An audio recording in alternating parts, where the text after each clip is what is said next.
जी तो रीबा, हो गया शौक पूरा आपका वीडियो बनाने का? थैंक यू जी, हो गया। बिस्मिल्लाहिर्रहमानिर्रहीम। टेस्टी। जी हाँ, आज हम बनाएंगे बहुत ही टेस्टी मैंगो फ्रूटी। और जैसा कि आपने देख ही लिया है कि आज की रेसिपी अरीबा नूर की फरमाइश पे बनी है, जिसकी आवाज़ अक्सर आप वीडियो के स्टार्ट पे सुनते हैं, हूम टेस्टी वाली आवाज़ इसकी 4 साल पहले की है। अब माशाल्लाह ये 8 साल की हो गई है। बाजार से जो मैंगो जूस बच्चे पीते हैं वो इन्हें बहुत टेस्टी लगता है, क्योंकि वो गाढ़ा गाढ़ा सा और मीठा होता है। तो आज इसी जूस की रेसिपी हम शेयर करेंगे। इंशाल्लाह आपको बाजार से लेने की ज़रूरत नहीं पड़ेगी। तो यहाँ पे मैंने मैंगो छील के काट के इसको दिए थे, ये खुद ही इसमें ऐड कर रही है। आपने जिस हिसाब से मैंगो जूस बनाना है उसी हिसाब से आपने मैंगो ऐड करने हैं। यहाँ पे मैं जो मैंगो यूज़ करी हूँ ये दशहरी मैंगो है। आप किसी भी मैंगो से ये बना सकते हैं। छिलके इसके मैंने उतार लिए और गुठली भी रिमूव कर दी है, ठीक है। तो 2 से ढाई कप हमने यहाँ पे मैंगो लिया है। इसके साथ ही इसमें शुगर ऐड करेंगे। अच्छा, आप चाहें तो शुगर मुकम्मल तौर पर स्किप कर सकते हैं, क्योंकि बच्चों ने ये पीना था, इसलिए ये थोड़ा सा एक्स्ट्रा मीठा ही पसंद करते हैं। तो 3 चम्मच के हिसाब से मैंने यहाँ पे शुगर ऐड की है। मैंने नहीं ऐड की, अरीबा नूर ने की है। इसके साथ ही हम मुनासिब सा पानी ऐड करेंगे। ज़रूरत पड़ेगी तो मज़ीद पानी हम बाद में भी ऐड कर सकते हैं शेक होने के बाद। बच्चों को आजकल गर्मियों की छुट्टियां हैं, तो थोड़ी बहुत एक्टिविटी उन्हें ज़रूर दिया करें। कटिंग वाला काम आप खुद कर दिया करें, और इस तरह से जो मशीन वाला काम है ये तो बच्चे कर ही सकते हैं। तो जस्ट 1 मिनट के अंदर अंदर अल्हम्दुलिल्लाह ये बहुत अच्छा शेक हो चुका है। अब इसे हमने छानना है, क्योंकि इस मैंगो में थोड़ी सी मूंछें होती हैं या बाल होते हैं, जो भी आप इसे कहें, या रेशा होता है। इसे हमने रिमूव करना है, क्योंकि बच्चे इसे पसंद नहीं करते हैं। अगर बड़े पी रहे हैं तो आपको इसे छानने की बिल्कुल भी ज़रूरत नहीं है। बाजार का जो जूस बच्चे पीते हैं उसमें एक्स्ट्रा मीठा होता है, प्रिजर्वेटिव्स होते हैं, बहुत से से पहले वो बना के रखे होते हैं शेल्फ्स पे, बिल्कुल भी हेल्दी नहीं होते हैं। तो इस तरह से घर पे ही अगर आप उन्हें जूस बना के देंगे तो वो हेल्दी भी रहेंगे और खुश भी हो जाएंगे कि बाजार से भी अच्छी क्वालिटी का जूस उन्हें बना के दिया जा रहा है, बल्कि वो खुद बना रहे हैं। इस तरह की एक्टिविटीज़ में आप यकीन करें बच्चे बहुत खुश होते हैं। तो अच्छी तरह से हम इसे छान लेंगे। तो बच्चों को आपने ये भी बताना है कि जो मैस आपने डाला है किचन में, आपने उसे क्लीन अप करके भी आना है, क्योंकि अक्सर बच्चे या जो मर्द हज़रात आते हैं वो किचन में घुसते हैं। रेसिपी तो बन जाती है, लेकिन उसे समेटने में, किचन को समेटने में आपको 1.5 से 2 घंटे लग ही जाते हैं। ऐसा ही होता है ना। तो आपने देखा ज़्यादा रेशे इसमें नहीं निकले हैं, लेकिन हमने अपनी एहतियात के लिए इसे अच्छी तरह से छान लिया है। अब ये बहुत गाढ़ा है। अरीबा नूर भी कह रही है इसमें थोड़ा सा पानी ऐड करके हम इसे पतला कर लेते हैं।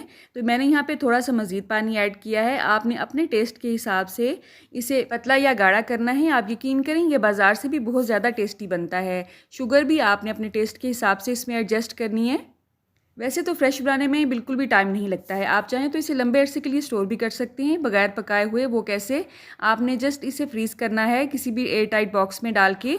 जब भी आपने इसे यूज़ करना है 1 से 1.5 घंटा पहले निकाल के रखना है। शेकर जग में उसे ऐड करना है और जस्ट शेक कर लेना है। आप चाहें तो मज़ीद पतला करने के लिए उसमें शेक करते वक्त मज़ीद पानी भी ऐड कर सकते हैं। आपने देखा कितनी ही अच्छी कंसिस्टेंसी इसकी आई है। कोशिश करें सर्विंग के वक्त आप इसमें आइस क्यूब्स ऐड मत करें। मैंने इसमें ऐड की थी क्योंकि मुझे ये थोड़ा सा ठंडा नहीं लग रहा था, क्योंकि सर्व करते हुए जब आइस क्यूब्स मुंह में आते हैं तो बिल्कुल भी अच्छे नहीं लगते हैं। तो आपने अरीबा नूर की इस रेसिपी को ज़रूर ट्राई करना है। थोड़ी सी उसने एफर्ट की है, उसे अप्रिशिएट करेंगे तो मज़ीद वीडियोस आपके साथ शेयर की जाएंगी इसी तरह की बच्चों के बनाने वाली, बहुत ही आसान। तो अरीबा नूर को शौक हो रहा था कि इसी बोतल में मैंने इसे पीना है। तो आज की इस रेसिपी की उसकी सारी फरमाइशें पूरी हुई हैं और उसने इसे बहुत पसंद किया। अल्लाह आप सबको सेहत और ईमान का रिज़्क अता फरमाए और हम सब के रिज़्क में कसरत से ज़्यादा बरकत और आसानी अता फरमाए। बिस्मिल्लाहिर्रहमानिर्रहीम। टेस्टी। जी हाँ, आज हम बनाएंगे बहुत ही टेस्टी केरी का शरबत, जिसे कच्चे आम का पन्ना भी कहा जाता है। केरी में अल्लाह ताला ने बहुत सी बीमारियों के लिए शिफा छुपा रखी है। इसे विटामिन सी का भरपूर खजाना माना जाता है। लू या गर्मी के असरात को ज़ायल करने के लिए ये शरबत बहुत मुफीद माना जाता है। तो चलें आज की इस टेस्टी सी रेसिपी का आगाज़ इस दुआ के साथ करते हैं कि अल्लाह आप सबका दस्तरखान सजाए रखे और हम सबको सेहत और ईमान का रिज़्क अता फरमाए। तो यहाँ पे कच्चे आम को मैंने तवे पे रख दिया है, तरतीब से रखा है, ऊपर नीचे आपने नहीं रखना है। चूल्हे की आंच को हम इंतहाई स्लो करेंगे, ऐसे कि जैसे चावलों को हम दम पे लगाते हैं। उसके बाद इसको हमने कवर कर देना है और आपने ऐसा कोई शीशे का ढक्कन या लोहे का ढक्कन लेना है जिसके साइडों से इसकी स्टीम ना निकलने पाए। तवे पर हमने कोई भी ऑयल वगैरह नहीं लगाया है, नॉन स्टिक का तवा ये नहीं है, आप देख सकते हैं आम लोहे का ही तवा है। 10 से 12 मिनट के बाद आप देखेंगे कि कच्चे आम का जो कलर है वो मुकम्मल तौर पे चेंज हो चुका है। ये अब सब्ज़ नहीं रहे हैं, हल्के ब्राउनिश की तरफ जा रहे हैं। तो इसकी साइड हम चेंज करेंगे। आपको लगेगा कि ये नीचे से जल चुके हैं, तो ऐसी बात नहीं है। जस्ट इनका छिलका ही हल्का सा ब्राउन या ब्लैकिश की तरफ आएगा। इसका जो अंदर का पल्प है ये इंशाल्लाह मुकम्मल तौर पे ठीक होगा। तो इसकी साइड हमने चेंज कर दी है। आप देख सकते हैं तमाम कच्चे मैंगोज पे हल्का हल्का सा कलर आ चुका है। अब इनकी साइड चेंज करने के बाद भी इसे हम दोबारा कवर कर देंगे और 10 से 12 मिनट के लिए इसको दोबारा पकाएंगे। आँच आपने इंतहाई आहिस्ता रखनी है, ऐसे जैसे हम चावलों को दम पे लगाते हैं। 10 से 12 मिनट के बाद चूल्हा मैंने बंद कर दिया था और इसे तवे पे ही ठंडा होने दिया। आप देख सकते हैं दोनों तरफ से ये कलर पकड़ चुके हैं और मुकम्मल तौर पे पक चुके हैं। ये जले हुए बिल्कुल भी नहीं है। इनके अंदर हल्का सा एक स्मोकी फ्लेवर भी आएगा जो कि शरबत में बहुत अच्छा लगता है। ये शरबत उन लोगों के लिए बहुत ही मुफीद है जो कि अक्सर कब्ज़ की शिकायत करते हैं। इसके अलावा गर्मी के असर को ज़ायल करने में ये शरबत बहुत ही अहम किरदार अदा करता है। अब ये मुकम्मल तौर पे ठंडे हो चुके हैं। इसका छिलका हम आसानी के साथ हाथ से ही रिमूव कर देंगे। कच्चा आम जितना बड़े साइज़ का होगा उतना ही इसका पल्प ज़्यादा होगा। मेरे पास क्योंकि छोटे साइज़ के कच्चे मैंगोज थे इसलिए इसका पल्प भी कम निकलेगा, लेकिन कम या ज़्यादा जो भी पल्प है इसका हम ज़ाया नहीं करेंगे। गुठली से अच्छी तरह से इसका पल्प छुरी के साथ हम इस तरह से रिमूव कर लेंगे। तो तकरीबन आधा किलो कच्चे मैंगोज़ का पल्प तकरीबन आधा कप निकला है मेरे पास। इसे हम ऐड करेंगे शेकर जग में।